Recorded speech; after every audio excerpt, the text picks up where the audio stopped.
এবার শারদোৎসবে সৃজনী সংঘ বাঁকুড়ার ডোকরা শিল্প দিয়ে তাদের মণ্ডপকে সাজিয়ে তুলতে চাইছে। মণ্ডপ সজ্জার কাজ শুরু হয়েছে মাসখানেক আগে। বাঁকুড়ার ডোকরা শিল্পের সাথে সাজুজ্য রেখেই দুর্গা প্রতিমাও তৈরি করছেন স্থানীয় শিল্পীরাই।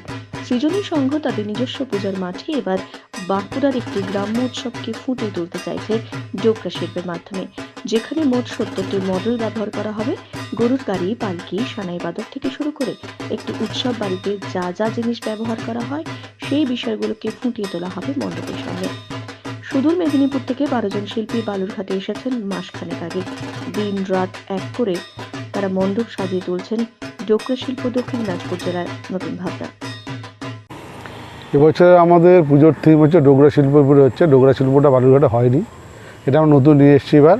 এই যারা শিল্পী তারা হচ্ছে এরা কাঁথি থেকে এসছে মেদিনীপুর, আর আমাদের যে প্যান্ডেলওয়ালা তিনি হচ্ছে জলপাইগুড়ির। আর আমরা চাচ্ছি এবার খুব ভালো আশা করছি, প্রতিবার না এবার তার চেয়ে বেশি ভালো হবে। আমরা শিল্পটা এই জন্য করছি, শিল্পটা হচ্ছে যেন বালুরঘাটের লোক সবার মনে একটা দাগ কাটুক, আর সবাই যেন পরে আসতে শিল্পের উপরে জোর দেয়, আমরা সেটাই চাচ্ছি। কি মনে করছেন এবার কতটা সাড়া পাবেন বালুরঘাট? এবার চাচ্ছি আমরা তো প্রত্যেক বছরই আমরা পুজো ভালো করি, এটা আমরা বালুরঘাটবাসী কেন জেলার সবাই জানে, তো এবার আশা করছি তার চেয়ে অনেক ভালো হবে আমাদের। ডিজিটাল বাংলা, আগে ভাগে সবার আগে।